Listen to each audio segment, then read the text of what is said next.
So with us, we have Victoria Wise.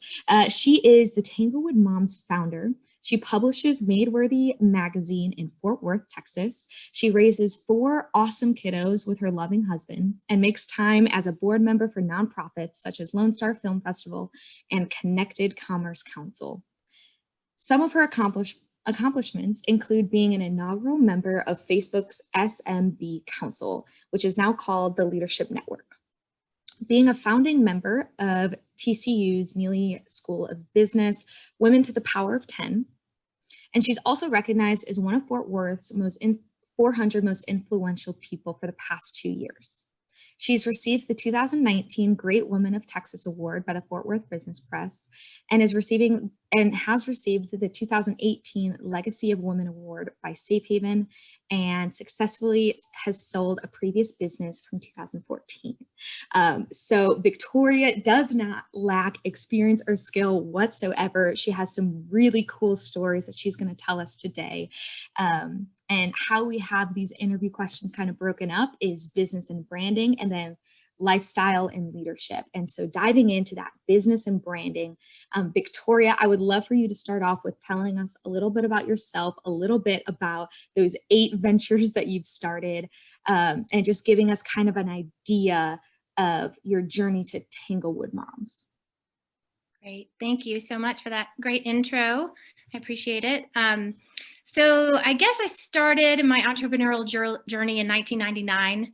I launched my first business. It was called Campanelle. I made jewelry. I graduated from TCU in 96, and in 99, everybody went to work for other companies. People weren't starting their own businesses, or they went to work for their family's company. But I started a line of jewelry that I sold through the Dallas market, and did that for a few years, and then went to work in design for a company in Dallas and traveled extensively for that.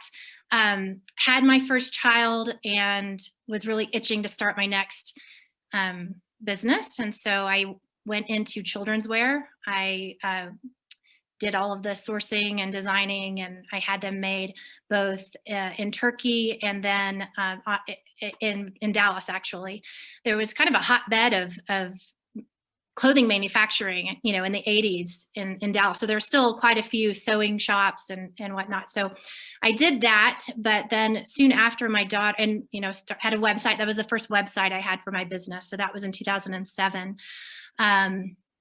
And before secure payments, it was ancient. You had to get somebody to build your website. You couldn't just do a quick, Facebook page or Wix or Weebly kind of site. So then after that, I saw on Facebook, there were a few pages that were just having these just amazing success selling via comment selling. So you put something on your Facebook page, you list, the information about it, and someone comments with their PayPal email address. Well, these businesses were doing like, $10-20 million a year just selling on Facebook. It was early on in Facebook, before the algorithms. You could go viral, people see your things and sell like crazy.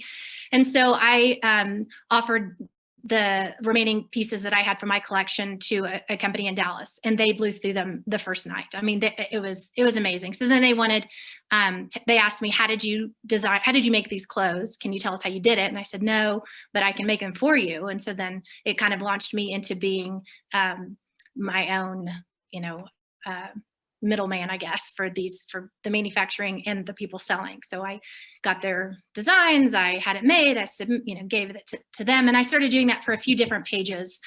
One based in Dallas, one in South Carolina. The one in South Carolina was the one who actually started the whole thing, that whole idea of comment selling.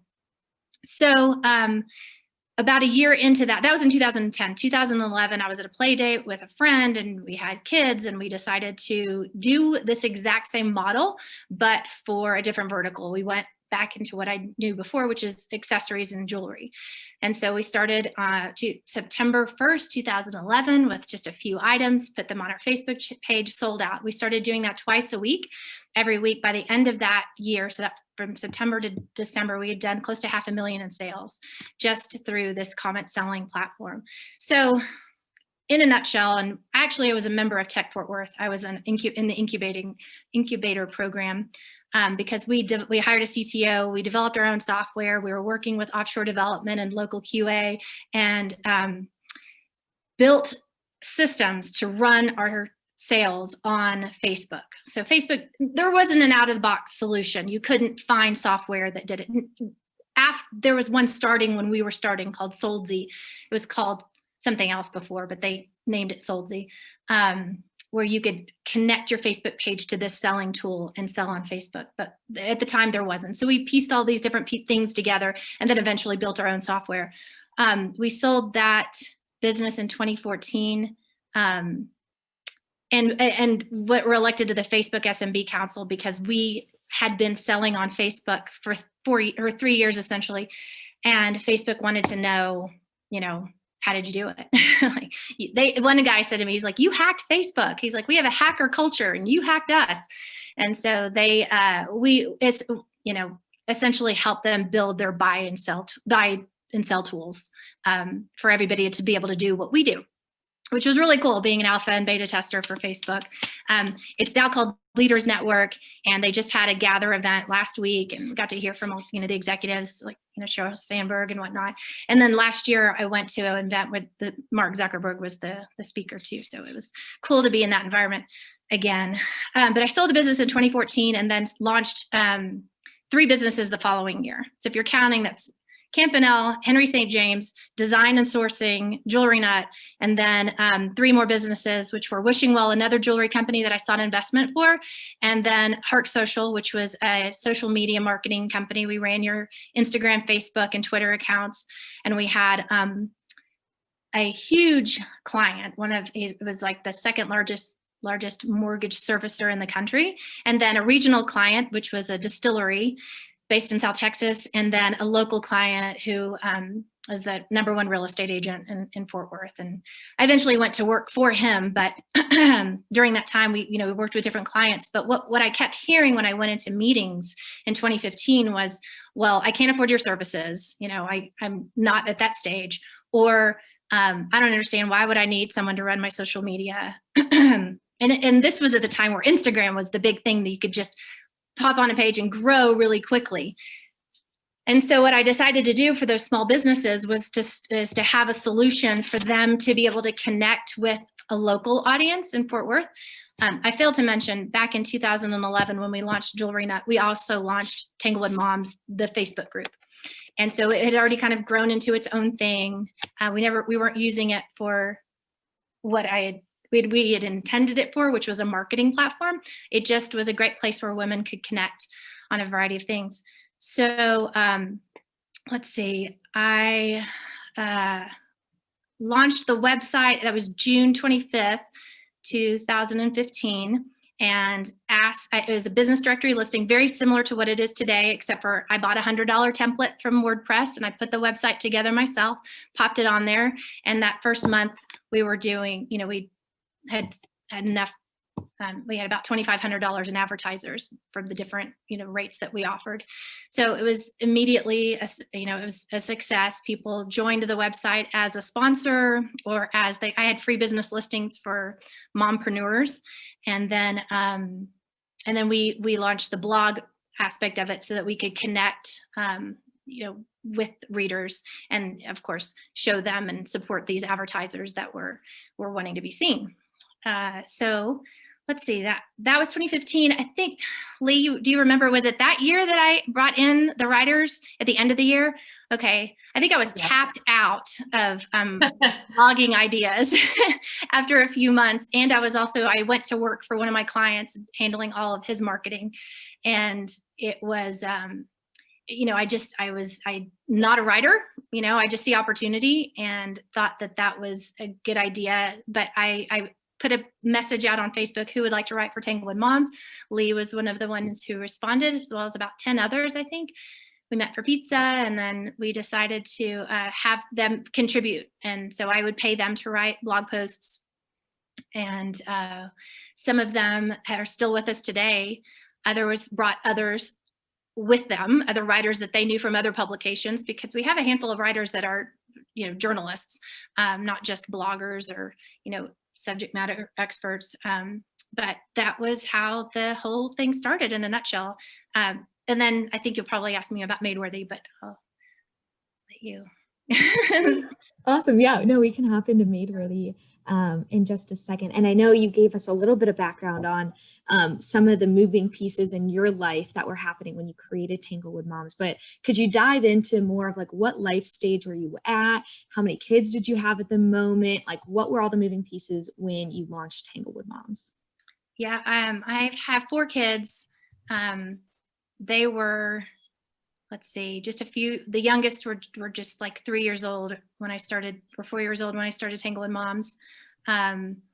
It was harder when I started Jewelry Nut because the twins were born that year. So I had 4 kids in 3 years. Not recommending that to anybody listening.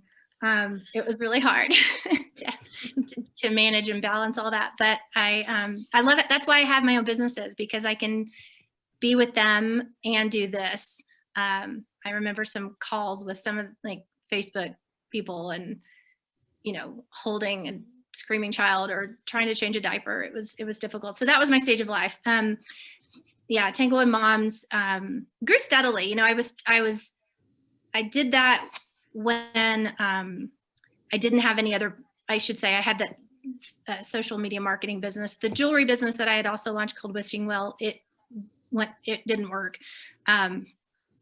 And so, yeah, I think that it was a hard year, 2015. I've mentioned this in another podcast. My husband had lost his job. We didn't have any income from the other business. It was a hustle year. It was a go, make things work. But luckily by the middle of that year when we launched Tanglewood Moms and found a winner, we just kept growing from there. And then when I went to work for that real estate agent, I learned the print side of what basically we were doing online. We were blogging and we had digital advertisers. And so we took that exact same concept, we put it into print. I went to my clients with a blank sheet of paper. This is our current issue, but it was just like this, but totally blank. And I said, hey, so this is my idea. And I had a presentation on an iPad, and they said, this is our vision for this magazine. And this is who our demographics are. This is who will be seeing it. This is where we're mailing it. This is how many we're printing. This is the price. And we, that was, let's see here. That was June of 2017.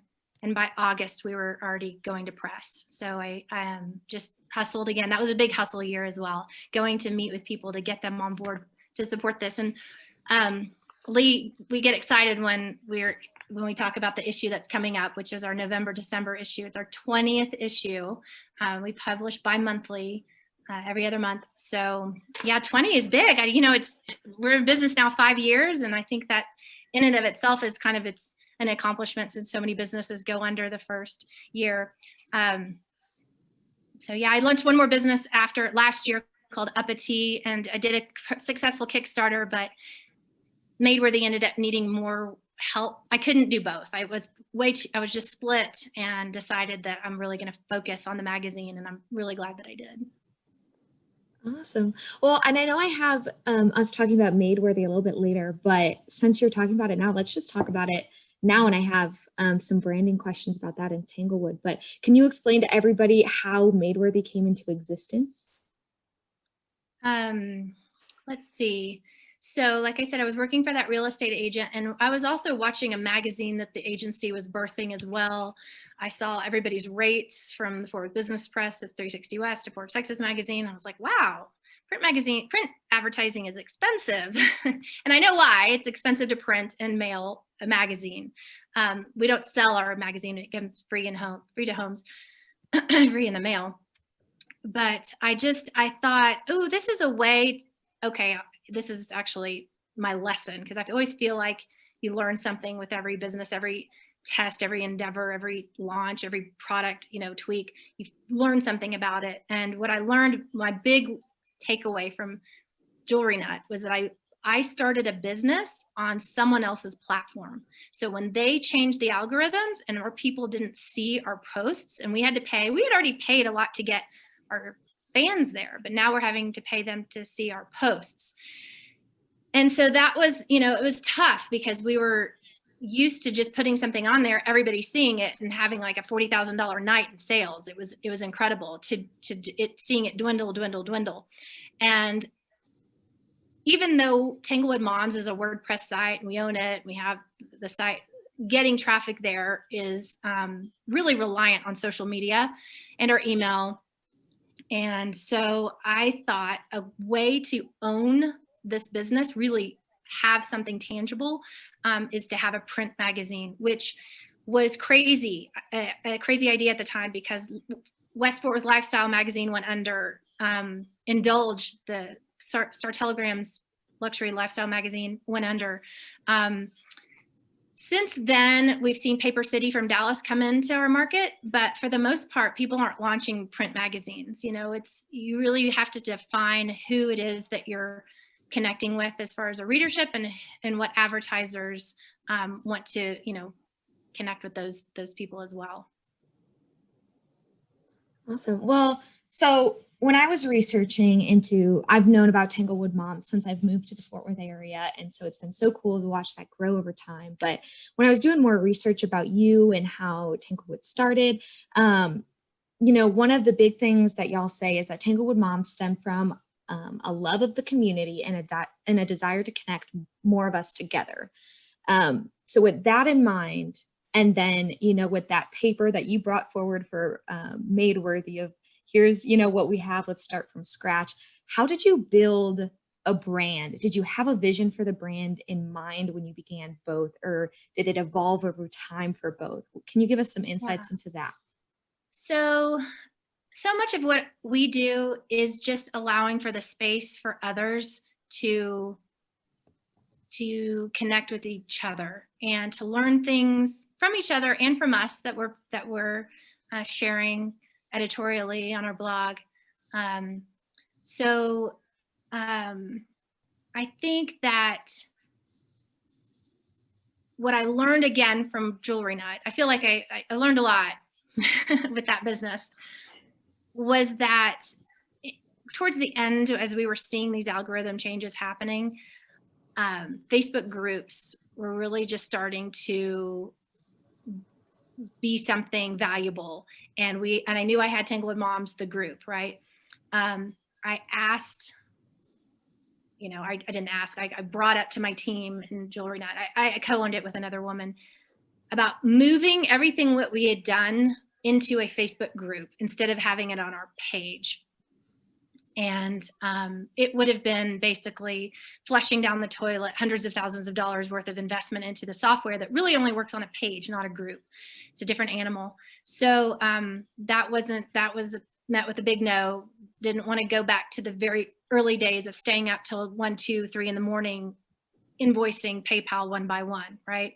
But had we done it, and a year after we sold the business, there was another company just like ours selling through groups, in Facebook groups, and they were doing $6 million a year, very early in on their company.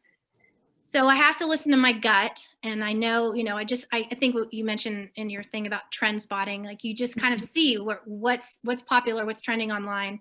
I would probably now have to rely on my kids because I'm not nearly as hip as I was 6, 7 years ago.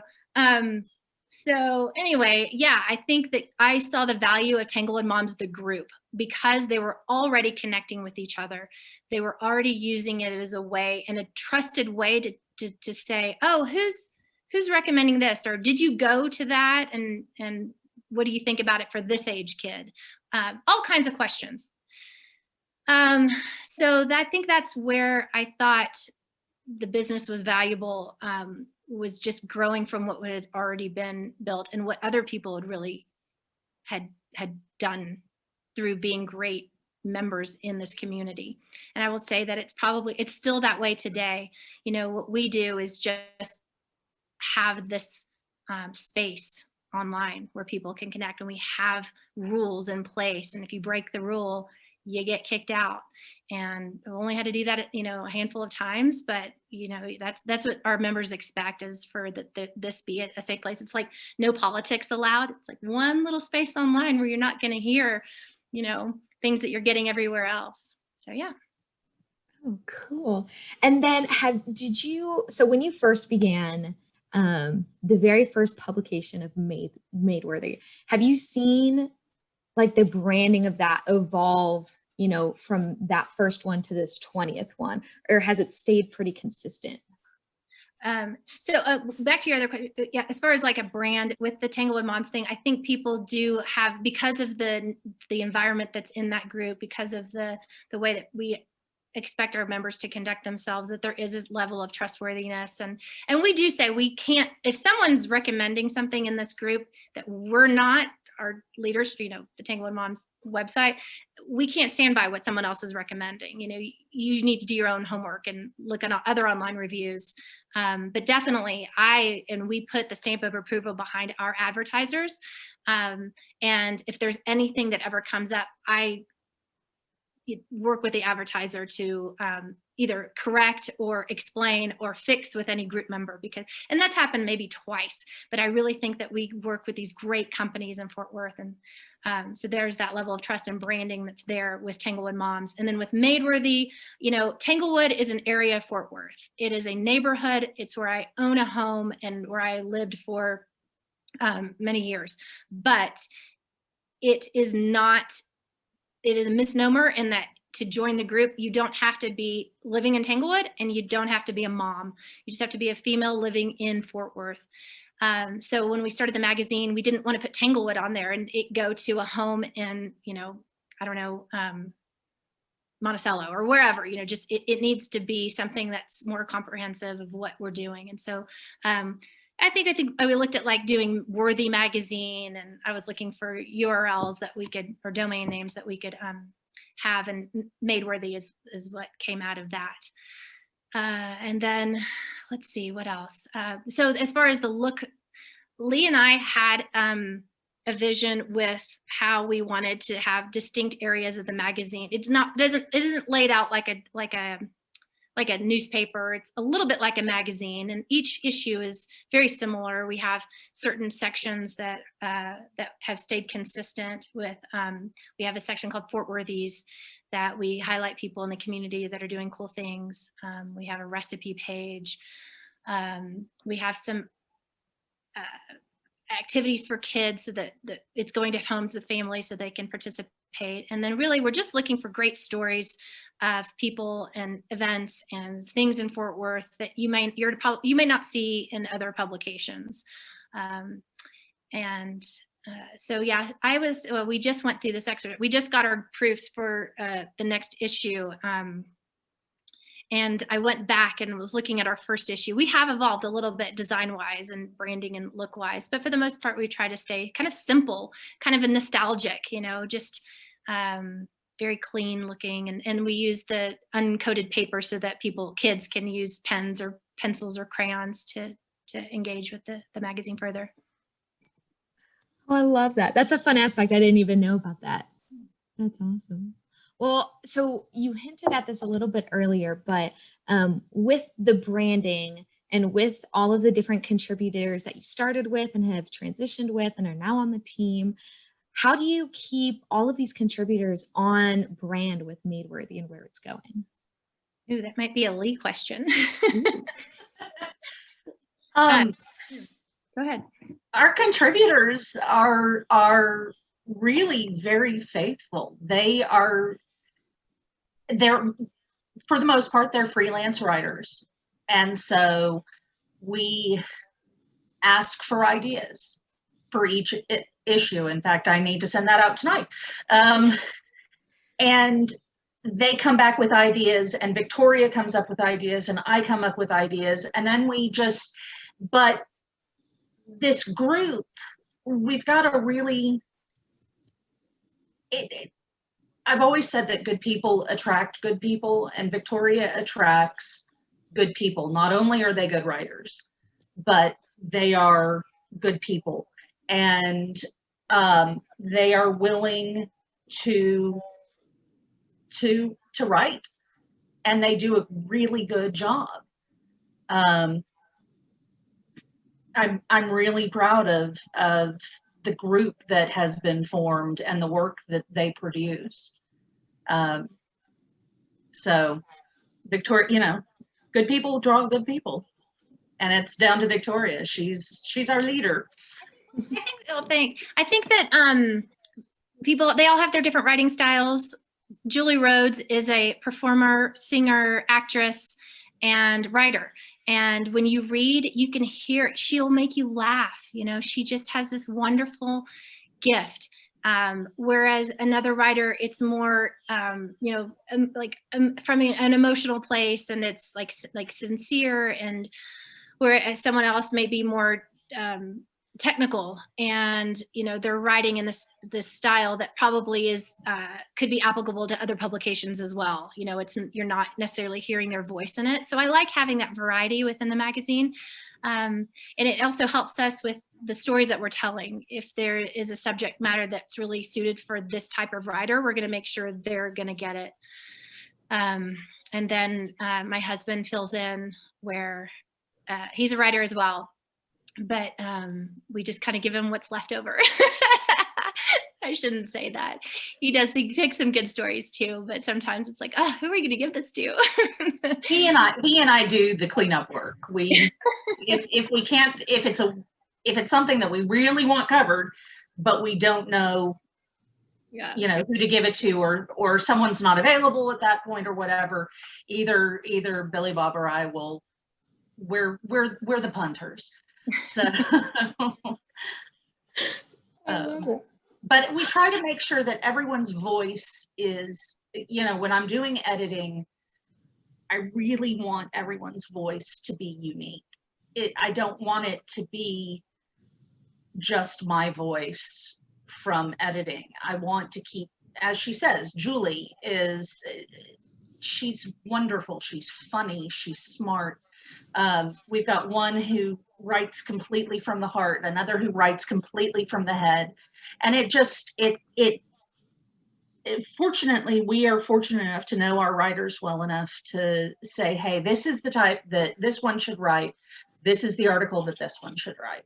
And I think that helps an awful lot to play to their strengths, because we get the best article out of it. Yeah. I love that.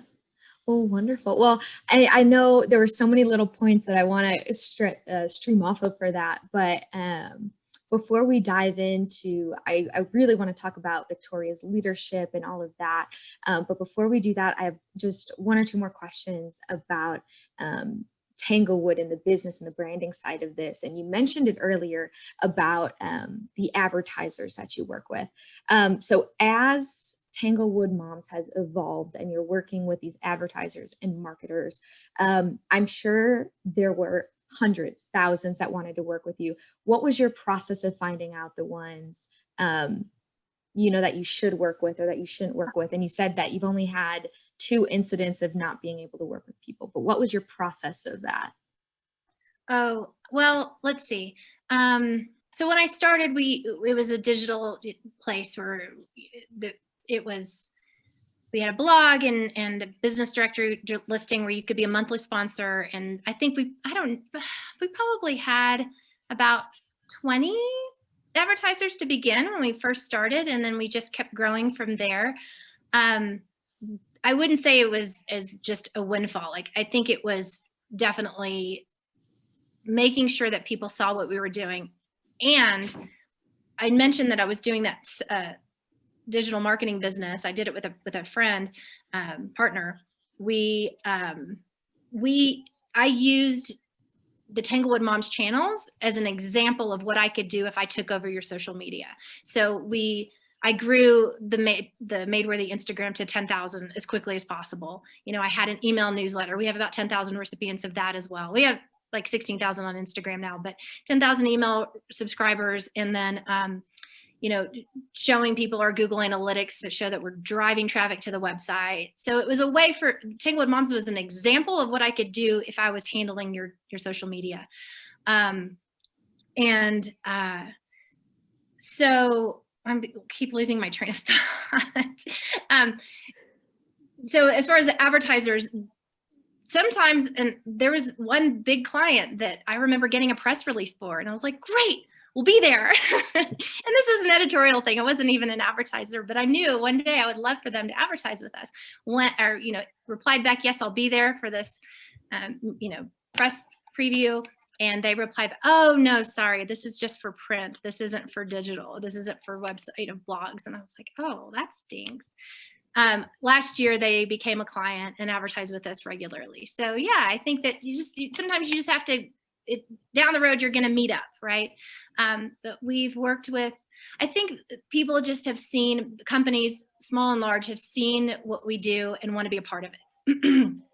TCU Athletics, for instance, do they need to advertise with us? Maybe, maybe not, I don't know, but I love that they support us. And so we let people know about Super Fog and events that are happening. I feel like that's a huge support from our community to the small female-owned businesses like ours.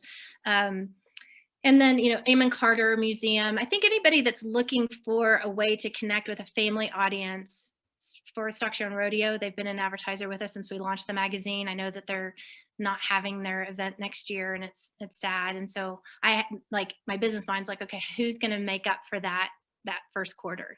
Who's going to take their place? Who do I need to fill in there? But I wouldn't say it was this big, just everybody wants to advertise with us. We work hard to get the trust of those clients and work with them on their campaigns. When COVID hit, that a couple of months after, UNT Health Science Center did a big initiative called Day by Day, DAYX. So they did a big push with us, did a full page ad in the magazine. They put their banners in all of our blog posts. They were in every one of our emails. And, I was in particular moved to help this initiative because I had COVID. I had it in March. I'm a long hauler. So I'm still dealing with issues today. So yeah, I think that it's important. I think it's great when when there's an alignment of what our magazine does or what I personally love and when our clients are looking to educate our readers about. I feel like that there's that click there. And I think that's for the case for really all of our clients. I have one salesperson that helps me. I do most of it just like this, like just meeting people either through a Zoom call or a phone call. She meets with them in person sometimes, but a lot of people just still email. It's a great way to send information. They come back, yes, we want to do this, and so it's been good. Awesome. And one other thing that we mentioned earlier was your eye for trends. It's incredible, truly. I would love to kind of hear your insights on, hopefully exiting this pandemic soon. Like, what trends do you think are going to be popular again? What trends do you think are going to be new? What trends do you see happening now in the next 3 to 5 years? Yeah, that's interesting because we did lose a handful of clients when COVID hit because people couldn't run their businesses. They were forced to shut down. Some are just now getting to where they can open.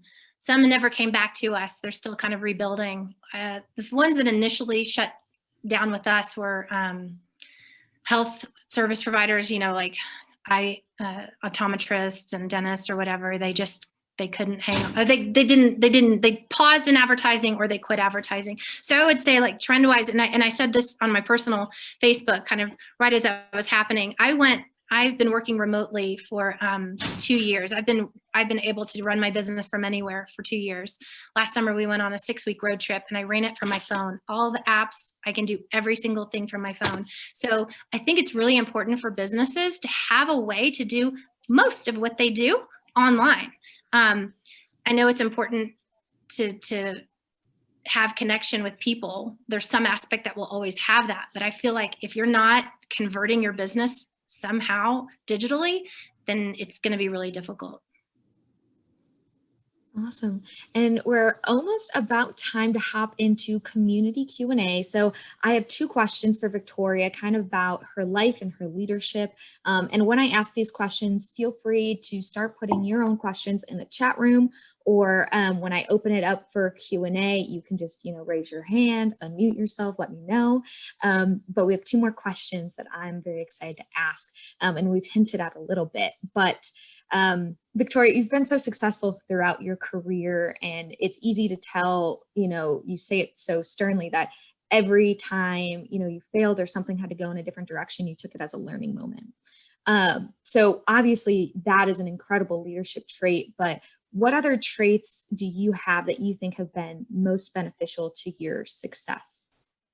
Yeah, I think not afraid to fail. You just do it. I think people want to have this sort of perfect picture of what, and I didn't go to school for this. I was an RTVF major. I watched films, I liked, I like the creative aspect of what I do throughout. I think that's kind of been the theme for what I'm doing, but, and maybe my ignorance or my naivety of, oh, let's just try this. It's going to work, is what gives me that confidence. But I'm just not, like, if it fails, it fails. Move on, go to the next thing. And there have been things within Tanglewood Moms, within the magazine, within not even the blog and website that we've launched that we thought might work, and it doesn't, and it's okay.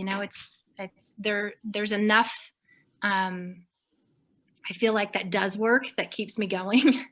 And if it isn't, then we'll reinvent ourselves and do something else. So I think the big thing is just not being afraid to try it and fail and learn from that, for sure. Yeah. Wonderful. And today we've talked about so many different ventures that you've started, so many different stages that you've been in life. And so kind of open form advice giving for everybody who's in, those different categories. Do you have advice for, the first time founders in the room, the mamapreneurs in the room, the people that are starting their third, fourth, eighth venture in the room, all of us? Yeah, I think that as much as you can to bootstrap, own your business, don't seek investment. Just, I think that when it's your sweat equity that's put into it, you have a lot more control that way. I started Jewelry Nut with my partner with $1,000. I think we were doing $1.5 million when at our best, and when we sold. And we never took a penny from an investor. We self-funded the whole way. I took investment for one business, and they pulled their investment after just putting in like 30% of what was agreed on. So that was tough. I wasn't really able to do what I'd sought out to do. And then, so I have a bad experience with that. I'm sure plenty of people have great experiences with investors. I know that, that Cowtown Angels is part of your group. And and I've met with a lot of investors. We actually pitched to Sequoia Capital, which is crazy, right? We were out there in California meeting with Facebook and really kind of envisioning a big future for us. And we're just making contacts with a few different investors out there. And we see who they had invested in, and it's like Facebook and Google and all this stuff. It was crazy. But and it's great to think you could probably build something amazing if you had $1 million investment, right? But you don't need it. I started Tanglewood Moms, and not that I'm killing it and have a ton of employees, but it's been growing, and it's been a great lifestyle business for our family.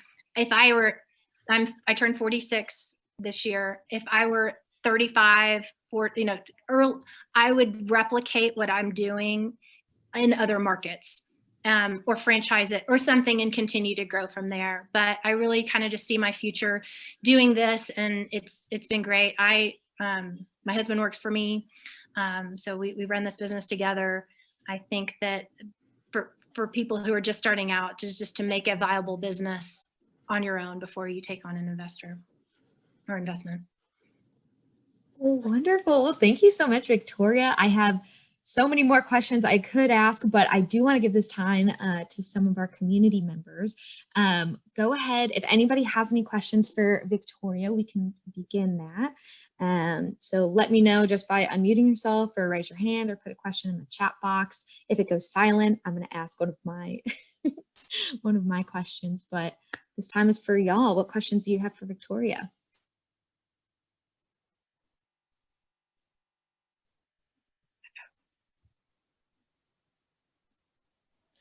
Okay. So I can be brave. Perfect. Holly's stepping up. Go ahead. All right. So my question is actually super personal and really funny. So I tend to be more like you. Like I have started many, many, many different things, different varying degrees of success and not success and whatnot. I've sold companies. The people around you that support you, like how do you get support from the people around you to keep endeavoring to do the new things and to try new ideas? And, you know, because in small business, you trust the people around you to support you all the time, and it can feel kind of endless to them. So I'm curious your experience. So I definitely keep my business and personal separate. I almost never, and I live on social media, I feel like, but I almost never ask for anything of my friends on Facebook. You know, if even to read a blog, you know, it's not something that I ask for support with there. And then I think we've been fortunate enough as far as networking goes that I've lived in I've lived in Fort Worth for over 25 years. So it's like all the people that you've met throughout your life, well, they work for this company now and they work for this company now. So I feel like they've helped. There's this great network of knowing who's at what company and who might be able to be a good connecting point for you. But then also, give me 1 second. My dog is crying. I'm going to let her out. No worries. Also, Amber, I see your question, so we'll ask that one next.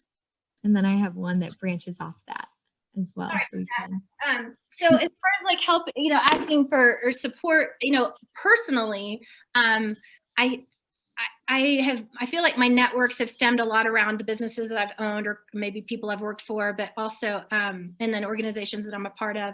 But something that I've been passionate about this year was, like I had mentioned, I suffered from COVID. I had a hard time breathing, had to call 911, had to go to the hospital. Like it was really bad. But then, you know, the video of George Floyd's killing, watching him die by not being able to breathe, like I was just sobbing and could relate in some way that I had, you know, it's terrifying when you can't breathe, you know, and you feel your mortality. It's just, so, you know, I've connected with women from that I'd met really on Facebook, one I had met in person, but I grew this group together, or I should say I did this with other people. I didn't do this myself, but it's called Heartwork and on Facebook, and we help women understand, you know, racial injustice.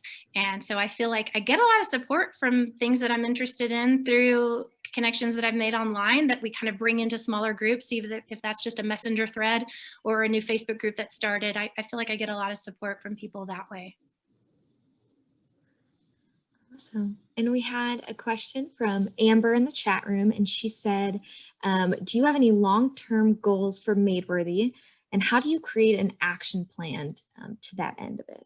Yeah. So Madeworthy is every other month.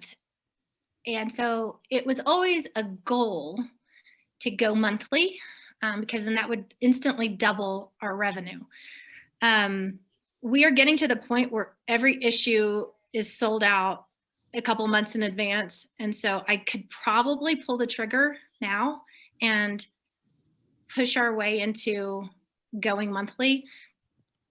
And I just haven't quite gotten the courage to do that yet, especially with COVID, which is pretty interesting, right? Like like we talked about people kind of having a harder year with their businesses, but some businesses doing really well.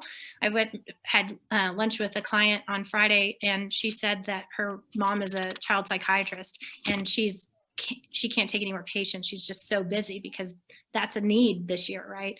And for us, we may be the chipper chicken. I don't know if anybody's seen Father Their Bride, but like Tanglewood Moms and Madeworthy, we have a lot of great price points. You know, you can be a startup, you can be a mom running a business from a home, and we've got a price point that's going to work for you you're going to see your return on investment because there are 17,000 plus women in this group, or 40,000 people that read the magazine. They're going to see your ad and they're going to connect with you. So we've actually seen an increase in business the end of this year. We definitely had a dip when everything was shut down. That was hard. but we're seeing growth. And so I probably could go and do and go monthly. I'm just not quite ready. It's nice having that little kind of month break between each to collect our thoughts and figure out what we're going to do. But, yeah. Cool. And then just as you were talking, it brought me into one of my questions as we wait for some other ones to come in the chat room. But one of my questions was talking about, you know, when you have that entrepreneurial lifestyle, often entrepreneurs take on so much responsibilities and we always feel so overwhelmed and, you know, like we have to do everything today and there's so much to do always on the plate. How have you gone through life and been able to manage from company to company to company to new venture to 4 kiddos to traveling to 6 weeks? How do you declutter your life and kind of keep it all under control? So I learned this in software development. It doesn't, what is it? You have 9 women to make a baby in a month. Like you need the 9 months and the 1 woman to make the baby. And so sometimes things just take a little time. And I feel like we do feel rushed to have like instant satisfaction. Like this is going to happen now. This is going to happen this way on my terms. And it may not. And so I feel like I've really allowed myself that space that things are going to happen in their own time. Especially when I got to a point in the revenue where we were taking care of, like, you know, we weren't struggling anymore. The first couple of years was a struggle. But now, you know, our needs are met. And so I feel like the growth, I could push and go harder. And I think that's probably what we learn and what people learn in business school and why people are in incubators, why people are in EO and like, you know, they want to meet, you know, do $1 million in sales or whatever. But I feel like certain things just take a little time and then that's okay. And I'm definitely okay with that. My kids are now, my oldest is in 7th grade. My twins are in 4th grade. And I want to enjoy this time in their life. And so it's okay if I'm not just killing it. You know, I had big visions for the software that we were building for Jewelry Nut. And, you know, I think that I've reevaluated what's important in my life and I'm just allowing the time and space for things to happen. I love that. I love that. And I think that's super insightful. And I think, you know, I would never have gotten that piece of insight from, you know, somebody that I, you know, live with or somebody I just recently graduated college with. I think that's very much of, you know, that mentorship insight and somebody who's been there and done that. Throughout your career, have you had a bunch of mentors? Have you sought out some mentors? Have you been mentoring other people? What does that look like in your life? Oh gosh, give me 1 second. Brad Hancock. Gosh, I didn't want one to make you blank for a second. Brad Hancock, who was at the TCU Entrepreneurship. Yeah, he's amazing. And he was just a big cheerleader for me. He heard my story of how Jewelry Nut took off and he had me come and speak to classes and meet with the Entrepreneurship Club. And so I feel like he was a great person to talk to. And then Michael Sherrod. What is it? Michael Sherrod. Sherrod. Yes. Mm-hmm. I went to him before I launched Madeworthy because I'd heard him speak. And I thought, am I crazy? My husband thinks I'm crazy for wanting to start a print magazine. Like, why am I doing this? Let me just let me talk to somebody doesn't have any sort of vested interest, like just what they think about the idea. And I told him what I wanted to do. And he said, go for it. Absolutely. He said, my first business was in publishing and I did great, and explained, you know, how he started and what he did. And then, you know, what he went on to do. And I was like, that's all I needed. I needed to hear somebody give me that extra nudge. So I think those 2 men were wonderful with me. And then I read a lot, I guess. So it's not so much a person, but, you know, I read like the Steve Jobs memoir or biography, and a lot of nuggets in that book. And then what's his name? It's called Good to Great and Built to Last. Mm-hmm. Somebody here probably knows who wrote those books. And then, you know, Sheryl Sandberg's Option B, that one was really good. My dad died a couple of years ago, and that was really hard. I would say, you know, I think your parents were mentors to some degree, right? Maybe not your business mentors, but your life and spiritual mentors. And so that was, that book really helped me kind of get through that loss and move on, you know, push through kind of that hardship. So yeah, those are my mentors. I love that. And I'll One more mentor, I should say. go ahead. He loves to give me advice too. The publisher of the Fourth Business Press.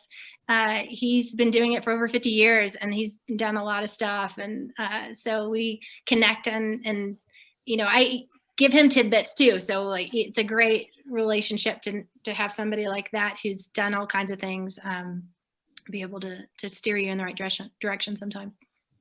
Oh no, I love that. I love that. And I was also a TCU grad. And so both Brad and Michael, just learning from them was incredible. And we have one more quick question. Lauren, do you want to ask your question?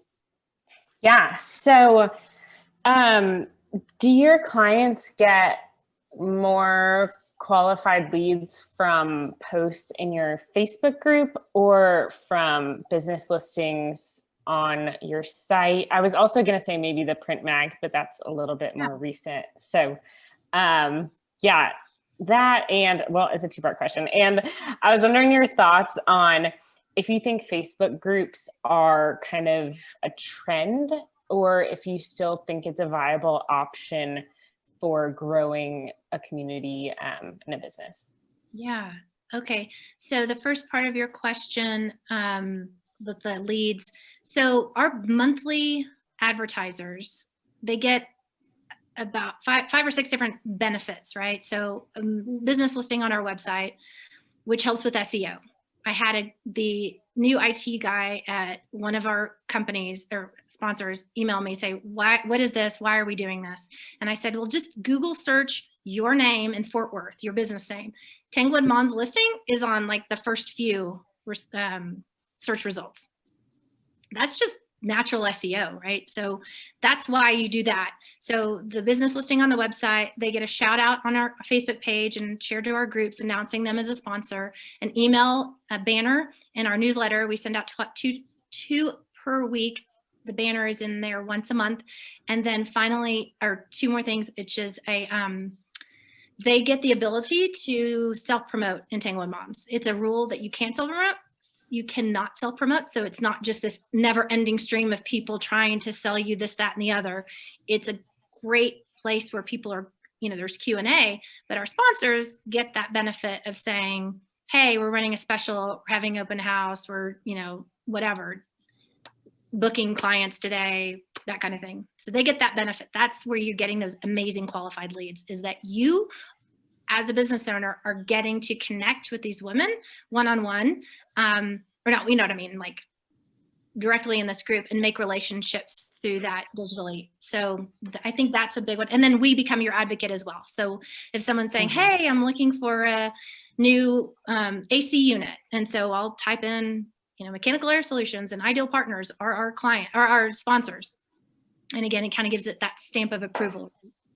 So yeah, and then the second part of your question, Facebook groups, are they still a viable thing? I belong to the Facebook Leaders Network. It's a Facebook group with other people like me that have been successful using Facebook tools, groups being one of them. I think that that's just another like marketing tool in your toolkit. If you have a great group idea that's going to serve the people, not you or your business, then a Facebook group is definitely an answer for you. Yeah, that's super helpful. Thank you. Wonderful. Well, we're right over time. So I just want to say, Victoria, thank you so much again for being here today. I know, with all the mute buttons, I'm sure everybody's clapping, and we've seen a lot of thank yous in the little chat box, but this time has been invaluable, and we are just so